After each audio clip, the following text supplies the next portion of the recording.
దేవునికి మహిమ ఘనత ప్రభావం కలిగిన యొక్క ఈరోజు ఈ కాన్ఫరెన్స్ కాల్లో వాక్యం వింటున్న విశ్వాసులందరికీ నా యొక్క హృదయపూర్వక వందనాలు. మీరంతా క్షేమంగా ఉన్నారని తలంచి మీ ఆత్మీయ దేశకుడు బ్రదర్ తేజమయ్య. ఈరోజు మనం తెలుసుకోబోతున్న అంశం పేరు ఏంటంటే పుష్టి కలిగిన అంశాలు ఏవి, పుష్టి కలిగిన అంశాలు ఏంటియో మనం తెలుసుకుందాం. పుష్టి దేంట్లో నుంచి వస్తుందో బైబిల్లో పుష్టి గురించి రాయబడి ఉన్నది.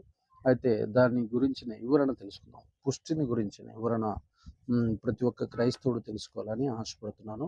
దేవుని బిడ్డలారా, సామెతల గ్రంథం 15వ అధ్యాయము 30వ వచనాన్ని ఒకసారి మనం చూస్తే, సామెతల గ్రంథము 15వ అధ్యాయము 30వ వచనాన్ని ఒకసారి మనం పరిశీలన చూస్తే అక్కడ రాయబడిన మాట ఎంత స్పష్టంగా ఉంటుంది చూద్దాం. 30 కన్నుల ప్రకాశము చూచుట హృదయమునకు సంతోషకరం, మంచి సమాచారం ఎముకలకు పుష్టి ఇచ్చును. కన్నుల ప్రకాశము చూచుట హృదయమునకు సంతోషకరము, మంచి సమాచారము ఎముకలకు పుష్టినిచ్చును అనేక రాయబడింది. పుష్టిని గురించిన వివరణ ఈరోజు మనం తెలుసుకోబోతున్నాం. అసలు ఒక పదము ఆత్మదేవుడు రాయించాడంటే దాంట్లో చాలా గొప్ప మర్మాలు ఉంటాయని అర్థం. అయితే ఆ మర్మాల వెనక ఉన్నటువంటి రహస్యం మనం తెలుసుకోవాలి. బైబిల్లో ఉన్న ప్రతి పదానికి కొన్ని అర్థాలు ఉన్నాయి. పుష్టి అంటే బలము, లేకపోతే సత్తువ, లేకపోతే జీవం, లేకపోతే ఎక్కువ అధికమైనటువంటి ఆరోగ్యము అనే వాటికి సాదృశ్యంగా ఈ పుష్టి అనేటటువంటి మాట రాయబడింది.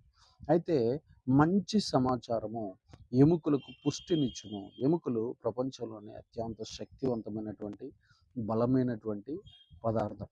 అయితే ఆ ఎముకలకు కూడా శక్తినిచ్చేటటువంటి, మనం చూద్దాం, మనం ఏ డాక్టర్ దగ్గరికి వెళ్ళినా మీ పేగులకి తగ్గిందండి, మీ కాలేయంలో ఈ ప్రాబ్లం ఉందండి, మీ కిడ్నీలకి ఈ ప్రాబ్లం ఉందండి, మీ రక్తంలో ఈ ప్రాబ్లం ఉందండి, మీ యొక్క చర్మంలో ఈ ప్రాబ్లం ఉందండి, మీ మాంసకృతుల్లో కండరాల్లో ఈ ప్రాబ్లం ఉందండి, మీ గర్భసంచిలో ప్రాబ్లం ఉందండి అని చెబుతారు. కానీ ఎముకల గురించి అంత ఎక్కువగా ఎవరు చెప్పరు. అయితే బైబిల్ ఎముకల గురించి కూడా చెప్తుంది. ఎముకలకు బలాన్ని ఇచ్చేది ఏందయ్యా అంటే మంచి సమాచారం. మంచి సమాచారం. కన్నులకు కూడా పుష్టి దేనివల్ల వస్తుందంటే మంచి విషయాలు, మంచి మంచి సీనరీలు ఎప్పుడైతే కన్ను చూస్తుందో అప్పుడు కంటికి కూడా, కంటిలో నుంచి హృదయానికంట, హృదయములో సంతోషం కలుగుతుంది అని బైబిల్ ఎంతో స్పష్టంగా తెలియజేస్తుంది. దేవునికి మహిమ కలుగు. అదే చెడు చూసినాం అనుకో, బలహీనమైపోతాయి కన్నులు. బలహీనమైపోయిన తర్వాత హృదయం కూడా పాపంలో పడినప్పుడు, అయ్యో నేను ఈరోజు పాపం చేశాను, దేవుడికి వ్యతిరేకంగా పాపం చేశాను అని నలిగిపోతూ వేదన అనుభవిస్తూ ఉంటుంది. ముఖంలో శాంతి, సమాధానం, సంతోషం లేకుండా పీలగా మారిపోతాం. అయితే ఇక్కడ మనం గుర్తుపెట్టుకోవాల్సింది ఏంటంటే ఈ పుష్టి అనేది దేనికి పోయి తగులుతాయి అంటే ఎముకలకు. అంటే మంచి సమాచారం. చూడండి, మీరు అందరూ చాలామంది పాస్టర్లు రోజుకొక రోజు వాక్యం చెబుతున్నారు మీకు. అయితే ఈ ఈ మంచి సమాచారం మీ హృదయంలోకి వెళ్ళిపోతుంది. ఈ యొక్క హృదయంలోకి వెళ్ళిపోయినటువంటి ఈ యొక్క సమాచారం, మంచి సమాచారం మీ ఎముకలకు పుష్టినిస్తుంది. మీ ప్రాణానికో, మీ యొక్క ఆత్మకో, లేకపోతే మీ యొక్క రక్త మాంసాలకో, నాడీ వ్యవస్థకో కాదు, కానీ మీ ఎముకలకు పుష్టినిస్తుంది అని అక్కడ ఎంతో స్పష్టంగా, అంటే ఎముకలకు బలమునిస్తుంది అని అక్కడ సొలొమోను గారు ఈ యొక్క వచనంలో మనతో స్పష్టంగా మాట్లాడుతున్నారు. కాబట్టి ప్రియ దేవుని బిడ్డలారా, ఎముకలకి కూడా బలము ఎక్కడి నుంచి వస్తుందో బైబిల్లో ఎంతో స్పష్టంగా మనకి తెలియచేయబడింది. కాబట్టి మంచి సమాచారం ప్రతిరోజు మనం వినాలి, చెప్పాలి. మనం ఇతరుల దగ్గరికి వెళ్ళినప్పుడు కూడా మంచి సమాచారం చెప్తే వాళ్ళు కూడా చాలా బలం పొందుకుంటారు. ఎప్పుడు మనం చెడ్డ సమాచారాన్ని మోసుకొని పోయేవారిగా ఉండకూడదు. మంచి సమాచారాన్ని ప్రపంచ ప్రజల దగ్గరికి తీసుకొని పోయేటటువంటి ఆ రాయబారులుగా మనం భూలోకంలో బ్రతకాలి. అలాంటి ఆ కృపను మనకి ఇవ్వమని మనం దేవుణ్ణి అడగాలి. మంచి సమాచారాన్ని తీసుకెళ్ళి ఇతరులకు చెప్పినప్పుడు వాళ్ళు చాలా బలం పొందుతారు, వాళ్ళు చాలా సంతోషిస్తారని బైబిల్ ఎంతో స్పష్టంగా రాయబడింది. దేవునికి మహిమ కలుగును గాక. ఇక రెండో విషయాన్ని మనం చూస్తే హబక్కూకు గ్రంథము 1వ అధ్యాయం 16వ వచనం. హబక్కూకు గ్రంథము 1వ అధ్యాయము, హబక్కూకు గ్రంథము 1వ అధ్యాయము, హబక్కూకు గ్రంథము 1వ అధ్యాయము,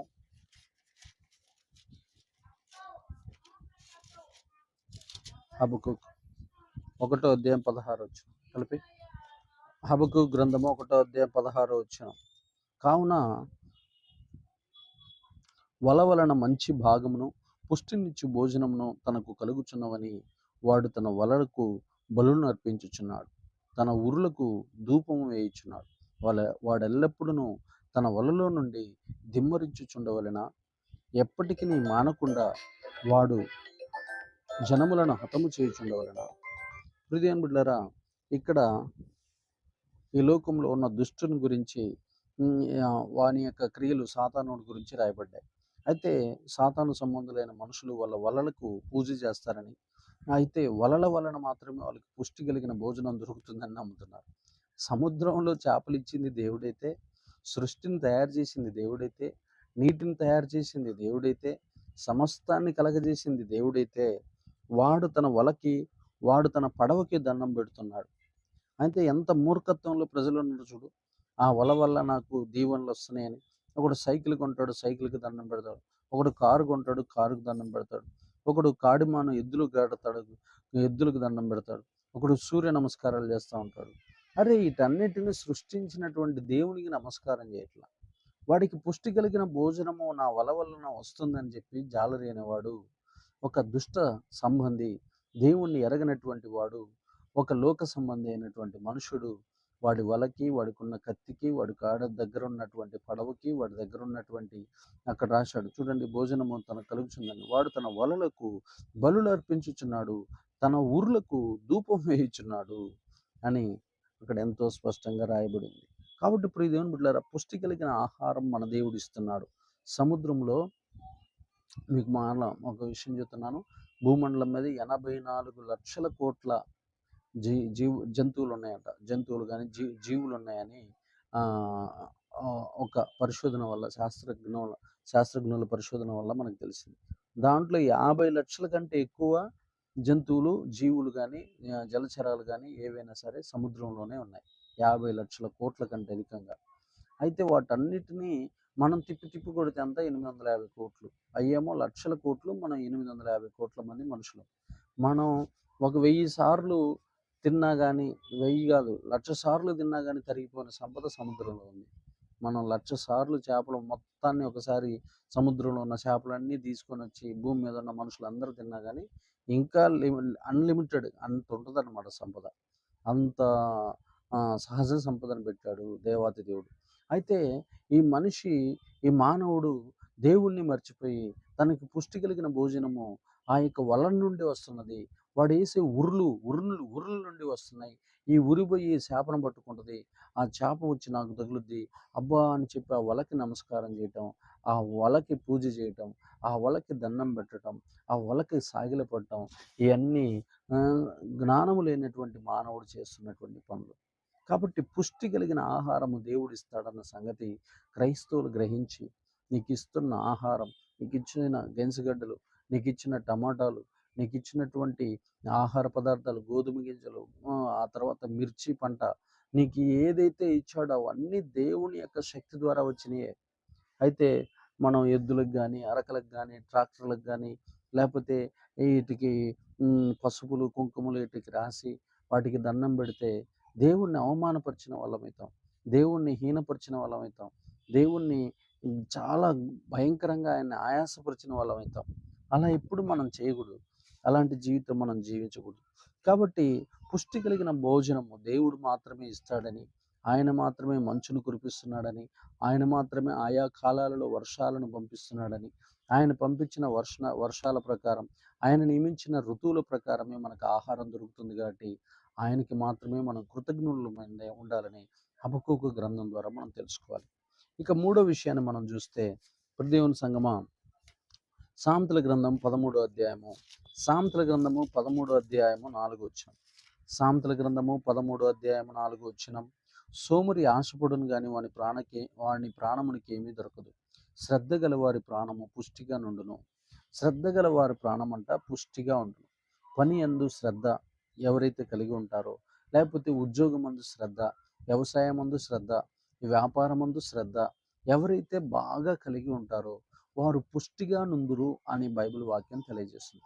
ఎవడైతే సోమరిగా ఉంటాడో, రేపు చేద్దాంలే, వచ్చే వారంలో చేద్దాంలే, వచ్చే నెలలో చేద్దాంలే, వచ్చే సంవత్సరంలో చేద్దాంలే అని ఎవడైతే వాడు సోమరి అనేటటువంటి వాడికి వచ్చిన అవకాశాలన్నీ మూసివేసుకుంటాడో, వాడికి వచ్చినటువంటి ఆశీర్వాదాలన్నీ పోగొట్టుకుంటాడో, వాడు బలహీనుడిగా ఉంటాడని వాక్యం ఎంతో స్పష్టంగా తెలియజేయబడుతుంది. కాబట్టి ఎవరు బలహీనులుగా ఉంటారు, ఎవరు ఓటమిని భరిస్తూ ఉంటారు, ఎవరు అనేక రకాలైన అవమానాలు భూమి మీద భరిస్తూ ఉంటారు, ఎవరు అనేక రకాలైన నిందలకు ఆస్పదంగా ఉంటారంటే ఈ సోమరిపోతులే.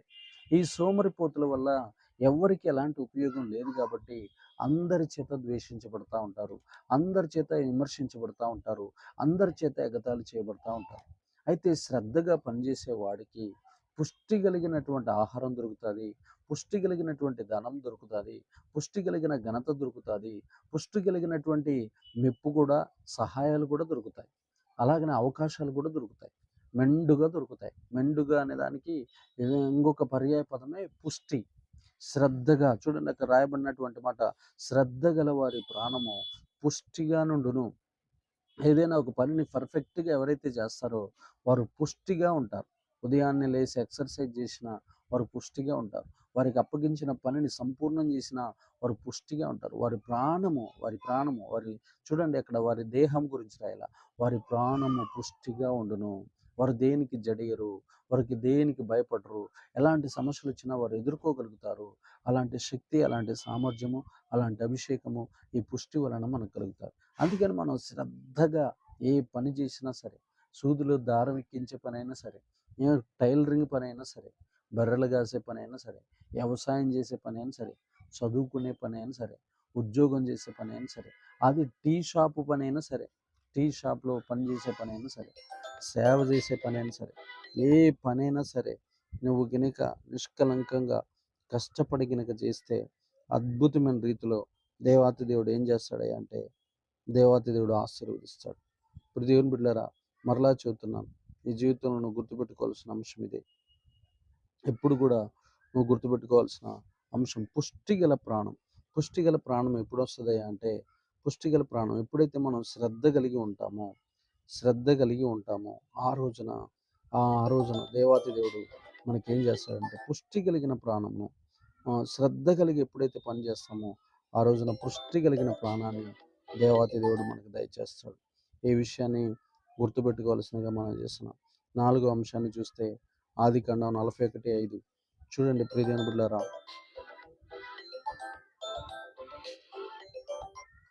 ఆదికాండం 41వ అధ్యాయము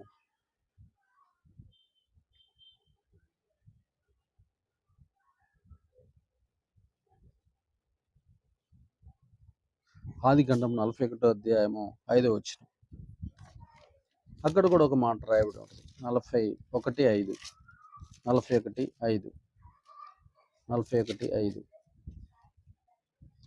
అతడు నిద్రించి రెండవసారి కలగనెను, అందులో మంచి పుష్టి గల 7 వెన్నులను ఒక దంటున పుట్టుచుండెను, మరియు తూర్పు గాలి చేత చెడిపోయిన 7 పీల ఎన్నెలను వాటికి తరువాత మొలిచెను. అప్పుడు నిండైన పుష్టిగల ఆ 7 వెన్నులను ఆ పీల వెన్నులను మృంగివేశెను. అంతలో ఫరో మేలుకొని అది కల అని గ్రహించెను. దేవునికి మహిమ ఘనత ప్రభావములు కలిగినగాక. ప్రియదేవుని బిడ్డలారా, ఇక్కడ రాయబడినటువంటి మాటను మనం చూద్దాం. ఇక్కడ రాసినటువంటి మాటల్లో ఉన్న ఆంతర్యాన్ని మనం గ్రహిస్తే, పుష్టి కలిగిన వెన్నుల గురించి దేవుడు పరలోకంలో నుంచి ఫరో గారికి 2 కళలు ఇచ్చినట్లు, ఆ ఫరో గారికి ఆ 2 కళల్లో ఒక కళ పుష్టి కలిగిన వెన్నెలు అంటే మనం ఏమంటారు, కంకులు గురించి కళ ఇచ్చినట్లు, తర్వాత రెండోది పుష్టి కలిగిన ఆవుల గురించి కూడా కళ ఇచ్చినట్లు మనం బైబిల్లో చూస్తున్నాం. ఈ 2 కళలు ఒకేసారి, ఒకే రోజు, ఒకే రాత్రి వచ్చినాయి. ఆ విషయం యోసేపుకు తెలిసినప్పుడు ఇది అత్యంత త్వరగా జరగబోతుంది, ఒకే ఆంతర్యము, ఒకే మర్మము కలిగినటువంటి కళలు 2 సార్లు వచ్చింది అంటే అర్థము ఖచ్చితంగా దేవుడు ఏదో కార్యం భూలోకంలో చేయబోతున్నాడు అని అది రాజుగారికి తెలియజేశాడు అన్న విషయాన్ని తెలియజేస్తున్నాడు మనకి.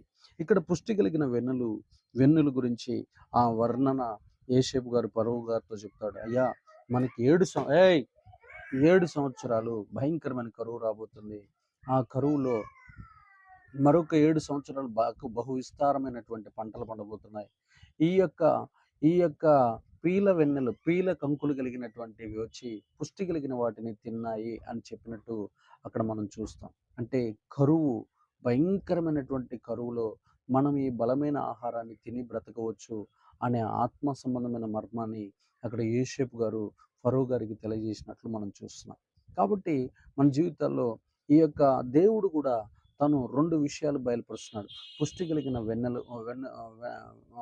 కంకుల గురించి, రెండోది ఆ తర్వాత పీల కంకుల గురించి ఎంతో స్పష్టంగా అక్కడ తెలియజేస్తూ ముందుకెళ్తున్నాడు. కాబట్టి ఇక్కడ మళ్ళీ మనం ఒకసారి చూద్దాం దాని గురించి. అతడు నిద్రించి రెండవసారి కలగనెను. అందులో మంచి పుష్టి గల 7 వెన్నలు ఒక దంటున పుట్టుచుండెను.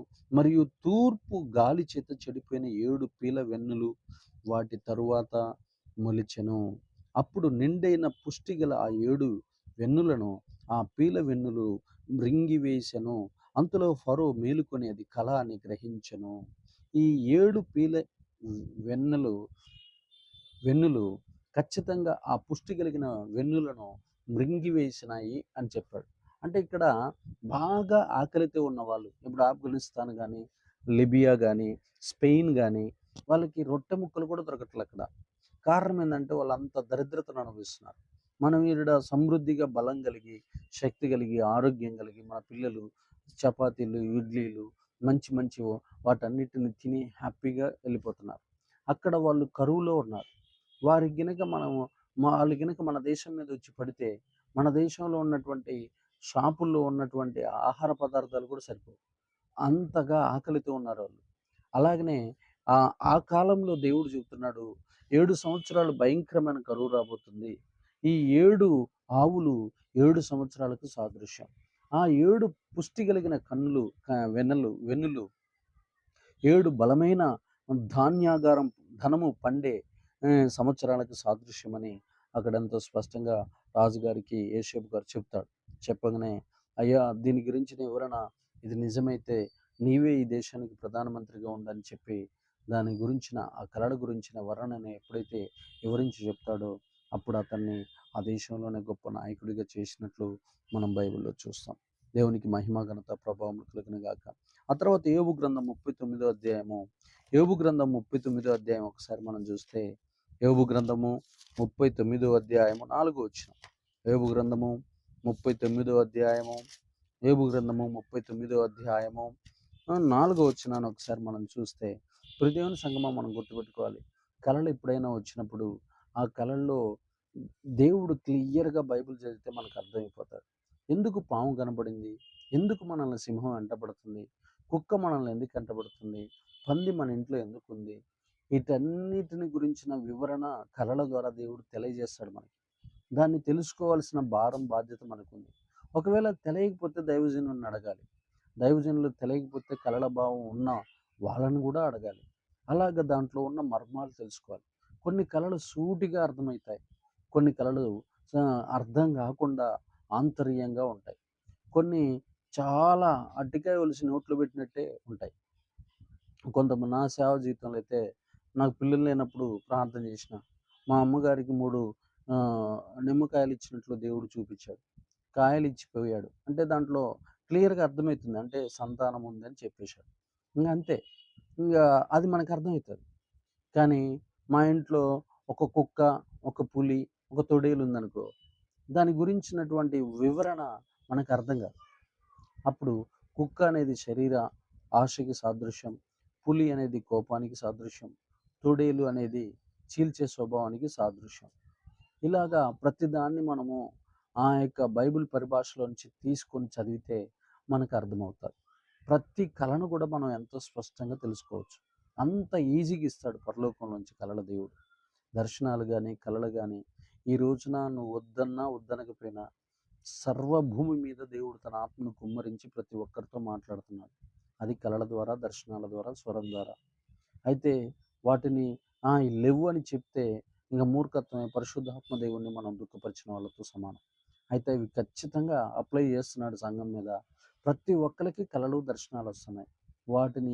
దాంటిని స్పష్టంగా చెప్పాల్సిన బాధ్యత ప్రతి సేవకుడి మీద ఉంది.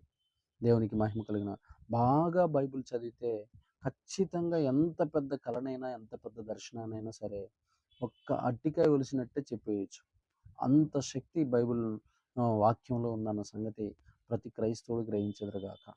తర్వాత మనం చూద్దాం యోబు గ్రంథం 39వ అధ్యాయము 4వ వచనాన్ని ఒకసారి చూస్తే, వాటి పిల్లలు పుష్టి కలిగి ఎడారిలో పెరుగును. అవి తల్లులను విడిచిపోయి వాటి యొద్దకు తిరిగి రావు. చూడండి ప్రియ దేవుని బిడ్డలారా, దేవుడు జీవరాశులను సృజించెను. అడవిలోని కొండ మేకలను, 1వ వచనం, ఈను కాలము నీకు తెలియనా? లేళ్ల పిల్లలు వేయు కాలమును గ్రహింపగలవా? అవి మోయు మాసములు నీవు లెక్క పెట్టగలవా? అవి ఈను కాలము ఎరుగుదువా? అవి వంగి తమ పిల్లల్ని కనును, తమ పిల్లలను వేయును. వాటి పిల్లలు పుష్టి కలిగి ఎడారిలో పెరుగును. అవి తల్లులను విడిచిపోయి వాటి యొద్దకు తిరిగి రావు. అవి పుష్టి కలిగి, వాటి పిల్లలు పుష్టి కలిగి ఎడారిలో పెరుగును. చూడండి ప్రియ దేవుని బిడ్డలారా, లేళ్ల పిల్లల గురించి, కొండ మేకల గురించి దేవాతి దేవుడు యోబు గారితో మాట్లాడుతున్న సందర్భం ఇది. పుష్టి కలిగిన పిల్లలు, మీరు చూడండి, సింహం పిల్లలు కానీ, ఆ తర్వాత లేడి పిల్లలు కానీ, తర్వాత కొండ మేకల పిల్లలు కానీ, జింక పిల్లలు కానీ, ఇవన్నీ చాలా బలం కలిగి చెంగున ఎగురుతూ ఉంటాయి. వాటికి ఎవరు ప్రసవ కార్యక్రమాలు ఎవరు చేసేవాళ్ళు అక్కడ ఉండరు. అవి ఎక్కడో కొలనల దగ్గరో, ఎక్కడో ఈ చెట్ల చాటునో ప్రసవిస్తూ ఉంటాయి. ఆ తర్వాత వాటికి పుట్టిన పిల్లలు అక్కడ విని వెళ్ళిపోతాయి. వెళ్ళిపోయిన తర్వాత అవి మళ్ళీ ఇవి కూడా ఇంకా తల్లి ఎక్కడ ఉంటుందో, తండ్రి ఎక్కడ ఉంటుందో వీటికి తెలియదు. అవి తల్లిని వదిలేసి అవి ఎడారిలో బ్రతుకుతాయి. వాటికి ఇష్టం వచ్చినట్టు స్వేచ్ఛానుసారంగా జీవిస్తాయని చెప్పి దేవాతి దేవుడు యోబు గారితో మాట్లాడుతున్న సందర్భం ఇది. దేవునికి మహిమ కలుగును గాక. చూడండి, కొన్ని వందల వేల లక్షల జీవరాశులు అరణ్యాల్లో, అడవుల్లో, ఆ తర్వాత కొండ ప్రాంతాల్లో, వాటికి ఎవరు లేకపోయినా సరే, ఎవరు సహాయం లేకపోయినా సరే, అవి పిల్లల్ని కని, ఆ పిల్లల్ని ఈ లోకంలోనికి పంపించి, మీ యొక్క బ్రతుకు మీరు బ్రతకండి, మీ కాళ్ళ మీద మీరు బ్రతకండి అని ముందుకు ఎడారిలోనికి వాటిని పంపిస్తున్నట్లు, వాటిని మళ్ళీ తల్లిదండ్రుల దగ్గరికి, తల్లి దగ్గరికి కానీ, తండ్రి దగ్గరికి కానీ తిరిగి రాకుండానే వాటి కాళ్ళ మీద అవి బతికేటట్లు జీవిస్తున్నాయి అని కూడా దేవుడు హెచ్చరిస్తున్నాడు. ఈ యొక్క వాక్యంలో ఉన్న మర్మాన్ని కనుక మనం గ్రహిస్తే, మన కాళ్ళ మీద మనం బ్రతకాలి, తల్లిదండ్రుల మీద మనం ఆధారపడకూడదు అనే వచనం మనకి ఎంతో స్పష్టంగా అర్థమవుతుంది. కానీ ఇప్పటికీ కూడా అమ్మ చాటు కూనలాగా, నాన్న చాటు కూనలాగా చాలామంది వారు ఇష్టం వచ్చినట్టు బతుకుతూ ఉంటారు. ఎప్పుడు చూసినా నాన్న ఏం చెప్తాడా, ఎప్పుడు చూసినా అమ్మ ఏం చెప్తాడా, వీళ్ళు డిగ్రీలు చదివి కూడా, వీళ్ళు పీజీలు చేసి కూడా, వాళ్ళు ఏం చదువు లేని వాళ్ళ మీద ఆధారపడి వాళ్ళు ఇచ్చే డబ్బులతోటి బతకటం నేర్చుకుంటూ ఉంటారు. వీళ్ళు కష్టపడి చదువుదాం, వీళ్ళు కష్టపడి మంచి డ్యూటీ చేద్దాం, వీళ్ళు కష్టపడి ఉన్నత శిఖరాలకు ఎక్కుదాం అనే తపన కానీ, కసి కానీ వారికి కనబడట్లేదు. ఈ విషయంలో మనం లేడి పిల్లల్ని కానీ, దుప్పి పిల్లల్ని కానీ, అడవి కొండ మేకల పిల్లల్ని చూసినప్పుడు మనకి ఇన్స్పిరేషన్ కలుగును గాక.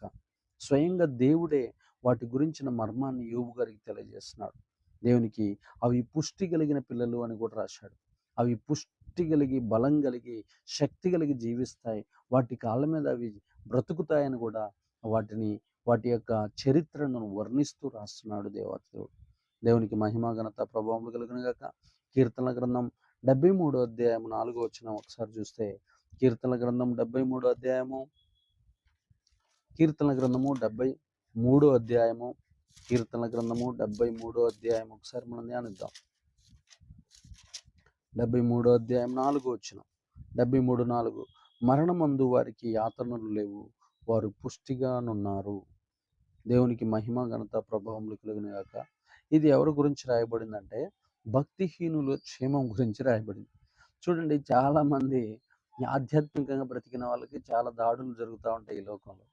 కానీ ఘోరమైన పాపాలు చేసేవాళ్ళు మాత్రం వాళ్ళు పుష్టి కలిగి జీవిస్తారు. భక్తిహీనులైనా కానీ వాళ్ళు బలం కలిగి ఉంటారు అని దావీదు గారు, ఆసాపు గారు ఈ కీర్తనలో అద్భుతంగా భక్తిహీనులను విమర్శిస్తూ రాస్తున్నటువంటి సందర్భం ఇది. చూడండి, 1 నుంచి చదువుదాం. ఇజ్రాయేలు ఎడల, శుద్ధ హృదయుల ఎడల నిశ్చయముగా దేవుడు దయాళుడై ఉన్నాడు. నా పాదము జారుటకు కొంచెమే తప్పెను, నా అడుగులు జార సిద్ధమాయను. భక్తిహీనుల క్షేమము నా కంటబడినప్పుడు గర్వించు వారిని బట్టి నేను మత్సరపడుతుని. మరణమందు వారికి యాతనలు లేవు, వారు పుష్టిగానున్నారు. ఇతరులకు కలుగు ఇబ్బందులు వారికి కలగవు, ఇతరులకు పుట్టునట్లు వారికి తెగులు పుట్టదు. కావున గర్వము కంఠాహారము వలె వారిని చుట్టుకొనుచున్నది, వస్త్రముల వలె వారు బలత్కారమును ధరించుకుందరు. క్రొవ్వు చేత వారి కన్నులు మెరకలై ఉన్నవి, వారి హృదయాలోచనలు బయటికి కానవచ్చుచున్నవి. ఎగతాళి చేయుచు బలాత్కారం చేత జరుగు కీడును గూర్చి వారు మాట్లాడుదురు, గర్వముగా మాట్లాడుదురు. ఆకాశము తట్టు వారు ముఖమెత్తుదురు, వారి నాలుక భూసంచారము చేయను. వారు జనము వారి పక్షము చేరును, వారు జలపానము సమృద్ధిగా చేయరు. చూడండి ప్రియదేవులారా, భక్తిహీనుల చరిత్ర ఇదంతా. నిజంగా మీరు బయటికి పోయి చూడండి, మందిరానికి వచ్చే వాళ్ళ జీవితాలు కష్టాలు, బాధలు, శ్రమలు, ఇరుకులతో ఉంటాయి. లోకంలో ఉన్న వాళ్ళ జీవితాలు భక్తిహీనులలో ఒక్కసారి కూడా ప్రార్థన చేయరు, ఒకరోజు ఉపవాసాలు ఉండరు, ఒకరోజు ఒకరోజు దేవుని మందిరానికి రారు, దేవుని దశంభాగాలు ఇవ్వరు, దేవుని గణపరచరు. కానీ వాళ్ళు దౌర్జన్యాలతో, దోపిడీలతో, గర్వముతో, ఎగతాళితో, వారి హృదయము కొవ్వుతో, వారి హృదయ ఆలోచనలు భయంకరమైనటువంటి అహంకారంతో నిండిపోయి, వారు గర్వాన్ని కంఠహారంగా ధరించుకొని, వారి వస్త్రాల నిండా బలాత్కారంతో నింపబడి, వారు ఇబ్బందులే లేనట్లు, వారికి ఇష్టం అసలు వారికి ఏ వైరస్లు కానీ, తెగుళ్ళు కానీ, ఏ కరువులు కానీ వారి దగ్గరికి రాకుండా ఉండునట్లు, వారు చాలా చాలా క్షేమంగా ఉంటున్నట్లు మనం బైబిల్లో చూస్తున్నాం. ఇదే విషయాన్ని ఆషాపు గారు భక్తిహీనులు క్షేమమును చూసినప్పుడు చూడండి, గర్వించు వారిని బట్టి నేను మత్సరపడితిని. వారు మా మీద గర్విస్తున్నారయ్యా. వారు పాపులై ఉండి, వారు భక్తిహీనులై ఉండి, వారు దుర్మార్గులై ఉండి, వారు తాగుబోతులై ఉండి, వారు లంచాలు తీసుకునేవారై ఉండి, వారు వడ్డీ వ్యాపారాలు చేసేవారై ఉండి, వాళ్ళు దోచుకుని వారై ఉండి కూడా మా మీద ఎర్రవీగుతున్నారు ప్రభువా. మేము మత్సరపడుతున్నాం, మేమేమో వాళ్ళ కాళ్ళ కింద ఉన్నాం, వాళ్ళ తలలేమో మా నెత్తి మీద ఉన్నాయి ప్రభువా అని బాధపడుతున్నాడు. వారికి మేము నిన్ను నమ్ముకొని కూడా అనేక రకాలైన రోగాలు భరించాల్సి వస్తుంది. వాళ్ళకి అసలు రోగమే రావట్లా, వాళ్ళకి అసలు ఏ వ్యాధి రావట్లా, వాళ్ళు పుష్టి కలిగి ఉంటున్నారయ్యా. వాళ్ళు తాగుతున్నారు, తందనాలు ఆడుతున్నారు, వ్యభిచారం చేస్తున్నారు, అబద్ధాలు ఆడుతున్నారు, మోసాలు చేస్తున్నారు, కుతికలకు వస్తున్నారు, అనేక రకాలైన తప్పుదులు చేస్తున్నారు. కానీ వారు పుష్టి కలిగి ఉన్నారు ప్రభువా అని చెప్తున్నారు. కాబట్టి ప్రియదేవుని బిడ్డలారా, దేవుడు ఇక్కడ వాళ్ళకి ఎందుకు పుష్టిస్తాడో ఇదే అధ్యాయంలో చదివితే మీకు అర్థమవుతుంది. పుష్టి ఇక్కడ ఎందుకు ఇస్తాడంటే, ఇంకా రాబోతున్న యుగాంతం అంతా వాళ్ళు నరకం అనుభవించాలి. ఆ విషయం ఆసాపు గారికి లేటుగా అర్థం అయ్యి తర్వాత తెలుసుకుంటాడు. కాబట్టి ప్రియదేవుని బిడ్డలారా, మీరైనా ఇప్పుడు గుర్తుపెట్టుకోండి, ఎప్పుడైనా ఇక్కడ వాడు భయంకరంగా సుఖం అనుభవిస్తున్నాడు అంటే అర్థం ఏంటంటే, వాడు ధనవంతుడిలాగా పాతాళానికి ఏడవబడుతున్నాడు అని అర్థం.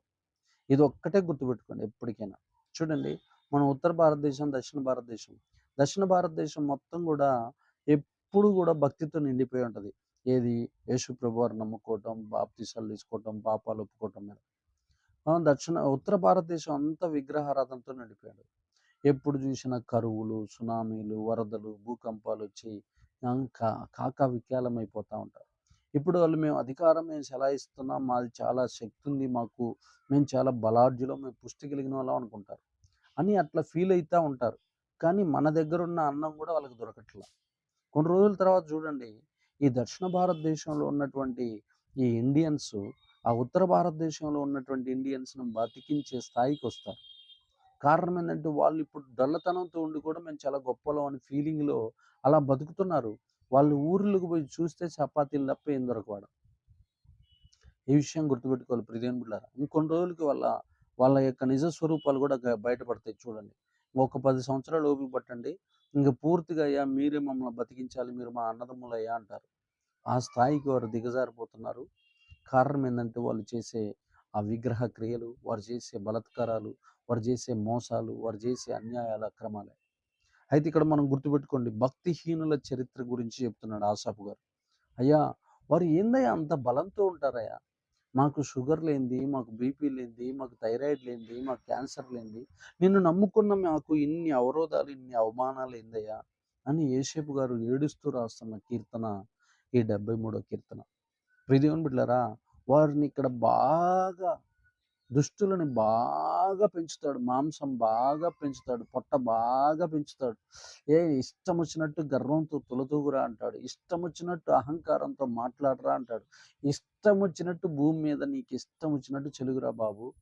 కానీ నీ అంతిమ స్థితి, నీ రెండవ పాపుల పునరుత్థానమందు, నీతిమంతుల పునరుత్థానంలో నువ్వు లేపబడక పాపుల పునరుత్థానంలో నువ్వు ఎప్పుడైతే లేపబడతావో, కడమ పునరుత్థానంలో నువ్వు ఎప్పుడైతే లేపబడతావో ఆ రోజున నిన్ను ఇస్సిరి సాతాను వాడి దూతలతో పాటు నిన్ను కూడా ఇస్సిరి ఆరని అగ్నిగుండంలో నిన్ను పారవేస్తాను అని దేవాతి దేవుడు తన మనసులో అనుకున్నటువంటి భావాలు మనం గ్రహించాలి. తన మనసులో ఉన్న ఉద్దేశాలు మనకు తెలియకపోతే బైబిల్ నీకు అర్థం కాదు, దేవుడి మనసు నీకు అర్థం కాదు. వాడికి చాలా క్షేమం ఇస్తాడు. వాడు ఇక్కడ విడిగా మీద పడి తొక్కుతూ ఉంటాడు మనల్ని. ఎట్లా పడితే అట్లా అణిచివేయటానికి ట్రై చేస్తూ ఉంటాడు. కానీ వాడి జోలి దగ్గరకు కూడా పోడు దేవుడు. అసలు వాడిని టచ్ కూడా చేయడు దేవుడు. సైలెంట్గా ఉంటాడు. వాడు ఎన్ని పాపాలైనా చేస్తున్నా. కారణం ఏంటంటే వాడిని కొన్ని వందల వేల లక్షల కోట్ల సంవత్సరాల అగ్నిలో కాల్చబోతున్నాడు. ఆ సంగతి వాడికి అర్థమైన రోజున ఇంత సుఖం నాకు భూమి మీద ఎందుకు ఇచ్చినవు దేవా అని వాడు ఆ ఆరని అగ్నిగుండంలో ఏడుస్తున్న రోజు అర్థమవుతుంది వాడికి అసలు స్థితి. కానీ ఈ రోజు నువ్వు బలాత్కారుల చేత దోపిడీ చేయబడతావు. ఈ రోజు నువ్వు అనేక రకాలైన అవమానాలు, నిందలు, ఉమ్మివేతకు గురవుతావు. కానీ నీకు మాత్రం యుగ యుగాలు పరలోకం ఉంది. పరలోకంలో స్థలం ఉంది, పరలోకంలో గృహం ఉంది, పరలోకంలో భాగ్యం ఉంది, ఆయనతో సంచరించేటటువంటి కృప ఉంది. ఇవన్నీ నీకున్నాయన్న సంగతి నువ్వు మర్చిపోగాకు. నీకు ఈ రోజున రోగాలు వచ్చినా, నీకు ఈ రోజున రొచ్చులు వచ్చినా, నీకు ఈ రోజున లేమి వచ్చినా, నీకు ఈ రోజున నష్టం వచ్చినా, ఈ రోజున నాశనం వచ్చినా, ఈ రోజున నీ ఇంటి మీదకి మరణం వచ్చినా మౌనంగా ఉండు. ప్రభు చూసుకుంటాడు. వాటన్నిటినీ ప్రభు చూపించిన ఆజ్ఞల మార్గంలో అనుసరిస్తూ ముందుకెళ్ళిపో. ఖచ్చితంగా నీకు యుగ యుగాలు ఆయనతో ఉండే భాగ్యం నీకు రాసిస్తాడు. ఇది మాత్రం నేను ఒక దైవజనుడిగా ఇదిగో ఇష్టం 100 రూపాయలు బాండ్ పేపర్ మీద రాసి సంతకం పెట్టమన్నా నేను పెడతా. అంత షూరిటీ ఇస్తున్నాను. దేవునికి మహిమ, ఘనత, ప్రభావం. వాళ్ళు పుష్టిగా ఉంటారు, మనకు రోగాలు ఉంటాయి. కానీ మన రోగాలలో ఆ శ్రమల్లో మనల్ని పరీక్షించి మనల్ని శుద్ధ సువర్ణంగా మారుస్తున్నాడు. అసలు వాడికి పరీక్ష పెట్టకుండా వాడిని తీసుకెళ్ళి ఇసిరి గేటు బయట నరకంలో వేస్తాడు. ఈ సంగతిని మర్చిపోదు. లాస్ట్గా కీర్తన గ్రంథము 109వ అధ్యాయము, కీర్తన గ్రంథము 109వ అధ్యాయం 24 వచ్చిన 109:24 109:24 చూద్దాం. ప్రియమైన బిడ్డలారా, ఉపవాసము చేత నా మోకాళ్ళు బలహీనమాయను, నా శరీరము పుష్టి తగ్గి చిక్కిపోయాను. దేవునికి మహిమ, ఘనత, ప్రభావం కలుగునుగాక. దావీదు గారు రాస్తున్నటువంటి కీర్తన ఇది. నీ కృపను బట్టి నన్ను విడిపించుమయ్యా. ఇదిగో నేను ఉపవాసం ఉన్నాను, అనేక కష్టాల్లో బాధల్లో ఉన్నానయ్యా. అయితే ఈ ఉపవాసాన్ని ఆధారం చేసుకుని నా మోకాళ్ళు పగిలిపోతున్నాయి ప్రభా, నా మోకాళ్ళు బలహీనమైపోయినాయి ప్రభా. అయితే నా శరీరము పుష్టి తగ్గిపోయింది, ఉపవాసం వల్ల చిక్కిపోయానయ్యా అని అంటున్నాడు. చిక్కిపోయినా సరే, పుష్టి తగ్గినా సరే ఉపవాసాన్ని విడిచిపెట్టలా, ప్రార్థన విడిచిపెట్టలా. ప్రభువా, నా మీద ద్వేషముగా మాట్లాడేవారు నోరు అధికంగా ఉందయ్యా. నేను రోడ్డు మీదకు పోతే నన్ను ద్వేషిస్తున్నారు. నేను కత్తి పట్టుకున్నా, నేను ఏదన్నా మంచి కార్యం చేయాలనుకున్నా, నేను ఒక శాసనం చేసినా, నేను ఒక నియమ నిబంధన పెట్టినా, నేను ఏది పట్టినా నన్ను ద్వేషించేవారు వందలు, వేలు, లక్షల్లో ఉన్నారు ప్రభువా. నన్ను బతకనీయట్లేదు ప్రభువా. ప్రతి నిమిషం నన్ను విమర్శిస్తున్నారయ్యా. అయితే నేను వాళ్ళ ఆ యొక్క ద్వేషించే వారి నోటి నుండి, వారి చూపు నుండి తప్పించుకోవటం కోసం నేను మోకాళ్ళ మీద ఉండి, నా మోకాళ్ళు పగిలిపోయేటట్లు నేను ప్రార్థన చేస్తూ ఉపవాసం ఉండి నా పుష్టిని నేను తగ్గించుకుంటున్నానయ్యా. నా పుష్టి తగ్గిపోయి నేను చిక్కిపోయి ఉన్నానయ్యా అని దేవుడికి తెలియజేస్తూ రాస్తున్న కీర్తన ఇది. ప్రియమైన బిడ్డలారా, చూడండి, ఈ దేవాతి దేవుడు ఎప్పుడైనా మనకి జవాబు ఇవ్వాలంటే, మన మీద విషపు చూపు చూసిన వారిని ఓడించాలన్నా, మన మీద ద్వేషంతో నిండిన వారిని నోరు మూయించాలన్నా మనం ఉపవాసాలు ఉండాలి. మనం ఎప్పుడైతే ఉపవాసం ఉంటాం, మీరు చూడండి, నా మోకాళ్ళు అని రాశాడు. నా మోకాళ్ళు బలహీనమైన, అంటే ఎన్ని గంటలు చేసి ఉంటాడు ప్రార్థన ఒకసారి ఆలోచించండి. మనం 5 నిమిషాలు మోకాళ్ళ మీద ఉండం. కొన్ని సంఘాలకు పోతాను, కొన్ని గ్రామాల్లోకి, నిలువు మోకాళ్ళ మీద నిలబడండి అమ్మా అంటే టపేలు మన కింద పడుతూ ఉంటారు. నడ్డితో వేస్తారు మోకాళ్ళ దండం. ఇంకా బారుగా పడుకుంటారు కొంతమంది. ఇంకొంతమంది 2 మోచేతుల మీద 2 మోకాళ్ళ మీద పడుకుంటారు. అట్లా ఉంటారు. ఏంది దౌర్భాగ్య స్థితి అంటే, మాకు ప్రార్థన చేసే అలవాటు లేదు, మాకు మోకరిల్లే అలవాటు లేదు. ఇంకా దెయ్యాలు వచ్చి కూర్చోక, మంత్రాలు వచ్చి కూర్చోక, దురాత్మలు వచ్చి కూర్చోక, పాతాళ శక్తులు వచ్చి కూర్చోక, నష్టాన్ని కలిగించే సాతాను శక్తులు వచ్చి కూర్చోక, భ్రమపరిచే ఆత్మలు వచ్చి కూర్చోక, ఆశీర్వాదాలు రాకుండా దొంగిలించే దురాత్మలొచ్చి కూర్చోక ఏం చేస్తాయండి? ఆలోచించండి. పుష్టి కలిగినటువంటి శరీరాన్ని మనం ఏం చేయాలో తెలుసా? పుష్టి తగ్గిపోయేటట్లు, మనం చిక్కిపోయేటట్లు ఉపవాసాలుండాలి. అప్పుడు నీ యొక్క ఆత్మీయ జీవితంలో అనేక విజయాల పరంపర ప్రారంభమవుతాది. విజయం వెనక విజయం, విజయం వెనక విజయం. ల్యాండ్ సమస్య కొట్టేస్తాడు. గర్భం సమస్య తొలగిస్తాడు. పిల్లలు లేరా? ఇచ్చేస్తాడు. అలాగని ఉద్యోగం లేదా? ఇచ్చేస్తాడు. శత్రువు విషసూప తొలగిస్తాడు. నీ శత్రువే నిన్ను చంపాలని చూస్తున్నాడా? వాన్నే మార్చేస్తాడు. వాడిని అసలు ఆ ఊర్లో లేకుండా చేసేస్తాడు. ఇలాగ దేవుడి దగ్గర నువ్వు మోకాళ్ళేసి నీ మోకాళ్ళు బలహీనమయ్యేటట్లు ఉపవాసం ఉండి ప్రార్థన చేస్తే దెబ్బకి నిన్ను ద్వేషించే వారంతా నిన్ను పొగిడేవారుగా మారుస్తాడు. నిన్ను విమర్శించే వారంతా నీకు స్నేహితులయ్యేటట్లు చేస్తాడు. నిన్ను అవమానపరిచిన వాళ్ళంతా నీకు ఫ్యాన్స్ అయ్యేటట్టు చేస్తాడు. అంత శక్తి ఈ అధ్యాయంలో, కీర్తనల గ్రంథం 109 అధ్యాయంలో ఎంతో స్పష్టంగా దావీదు గారు మనకు తెలియజేస్తున్నాడు. ఆయన పుష్టిని తగ్గించుకున్నాడు ఉపవాసం చేత. మనం కూడా ఎప్పుడు బలంగా ఉండాలో, ఎప్పుడు ఏ ఏ దినాలలో మనకు శ్రమలు వచ్చినప్పుడు మనం ఎలాగ పుష్టిని తగ్గించుకొని దేవుడి దగ్గర కృప పొందుకోవాలో మనం నేర్చుకోవాలి. అలాంటి మెలకువ కలిగి మనం బ్రతకాలి. అలాంటి జ్ఞానం కలిగి మనం జీవించాలని కోరుకుంటూ దేవుడి మాటలను దీవించి స్థిరపరచు చేయనుగాక. ఆమేన్. ప్రార్థన చేసుకుందాం. పరిశుద్ధ దేవా తండ్రి, అద్భుతమైన రీతిలో ప్రభువా నీ పిల్లలతో మాట్లాడిన విధానాన్ని బట్టి వందనాలు, స్తోత్రాలు.